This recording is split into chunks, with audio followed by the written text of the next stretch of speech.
कोलकाता में 19 जनवरी को होने वाले टीएमसी की रैली से पहले ममता बनर्जी ने बीजेपी पर बड़ा हमला किया है। ममता बनर्जी ने दावा किया है कि लोकसभा चुनाव में बीजेपी को 125 से अधिक सीटें किसी भी हालत में नहीं मिलेंगी। ममता बनर्जी के मुताबिक इस बार लोकसभा चुनाव में क्षेत्रीय दलों को बीजेपी से ज्यादा सीट मिलेंगी। ममता बनर्जी ने दावा किया है कि बीजेपी के खिलाफ विपक्ष एकजुट हो रहा है और बीजेपी को इस बार हार का मुंह देखना पड़ेगा। All the leaders are coming. It's a platform to fight the battle against BJP. 2019 the battle, and every political party will give their message. राष्ट्रपति ने प्रयागराज में कुंभ मेले के अच्छे इंतजाम की तारीफ की। यूपी के प्रयागराज में चल रहे कुंभ मेले में शामिल हुए राष्ट्रपति रामनाथ कोविंद ने व्यवस्थाओं की तारीफ की। हिंदुस्तान में इतनी बड़ी संख्या जब आती है तो ये इसको मैनेज आपको नहीं करना पड़ता। तो कहते हैं self determination and self discipline होते हैं, तो किसी प्रकार की किसी को बाधा नहीं हो सकती। भोपाल नगर निगम के मेयर और बीजेपी नेता आलोक शर्मा ने शहर में लावारिस गायों के लिए मुक्तिधाम बनाने का ऐलान कर दिया।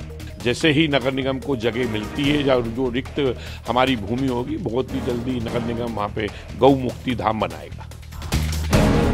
गुजरात सरकार 5 फरवरी से अहमदाबाद में 4 अलग-अलग रूट पर ट्रायल के तौर पर इलेक्ट्रिक बस चलाएगी। क्रिकेटर शिखर धवन ने सोशल मीडिया पर एक वीडियो शेयर कर अपने प्रशंसकों को नेट प्रैक्टिस की एक झलक दिखाई।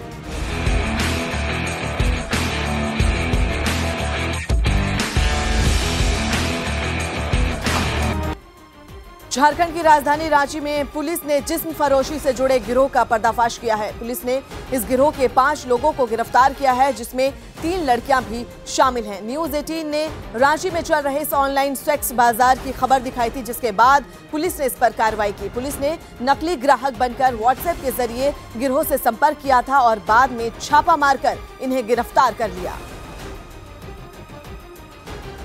ऑस्ट्रिया में सेना ने बर्फ से ढकी एक पहाड़ी पर बम गिराकर वहां बर्फ का नकली तूफान ला दिया। इस तूफान की मदद से सेना ने बर्फबारी की वजह से बंद हो गए एक रास्ते को खोला और इसीलिए वहां की एक पहाड़ी के एक हिस्से पर एक हेलीकॉप्टर से बारूद गिराया गया। उसमें धमाका होते ही बर्फ की मोटी चादर भरभराकर नीचे गिरने लगी। देखते ही देखते एक छोटे से इलाके में बर्फ का नकली तूफान आ गया। इस तूफान की वजह से वहां जमी बर्फ पिघल गई। Gut mitgespielt und wir konnten die Sprengungen im Training durchführen.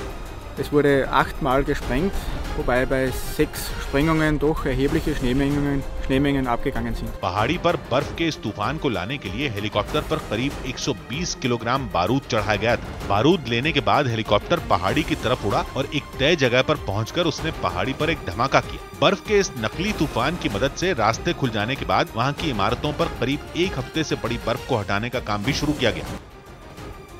Maharashtra के पुणे में सड़क हादसे में 3 लोगों की मौत हो गई, जबकि 15 लोग घायल हो गए। हादसा कल्याण अहमदनगर के पास उस समय हुआ जब बस सामने से आ रही दूसरी गाड़ी से टकरा गई।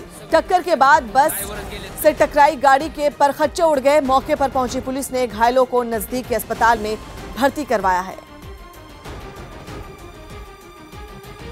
मुंबई में फैशन डिजाइनर रोहित बल के एक कार्यक्रम में रैंप पर एक कुत्ते के आ जाने से सभी हैरान हो गए। रोहित बल के इस शो में एक्टर सिद्धार्थ मल्होत्रा और डायना पेंटी ने भी रैंप पर वॉक किया, लेकिन उनके आने से पहले एक मॉडल के साथ स्टेज के पीछे से एक कुत्ता वहां पहुंच गया। वो पहले से स्टेज पर खड़ी सभी मॉडल के पास घूमने लगा, जिसे देख वहां खड़ी कुछ मॉडल हंसने लगी।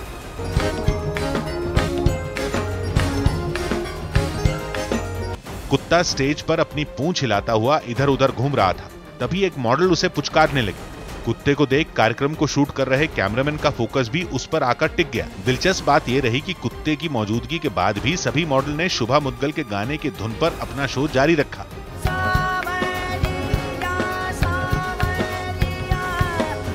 कुत्ता भी बाकी मॉडल को देख उनकी तरह ही स्टेज पर घूमता रहा। तभी स्टेज के पीछे से अभिनेता सिद्धार्थ मल्होत्रा स्टेज की तरफ बढ़ने लगे।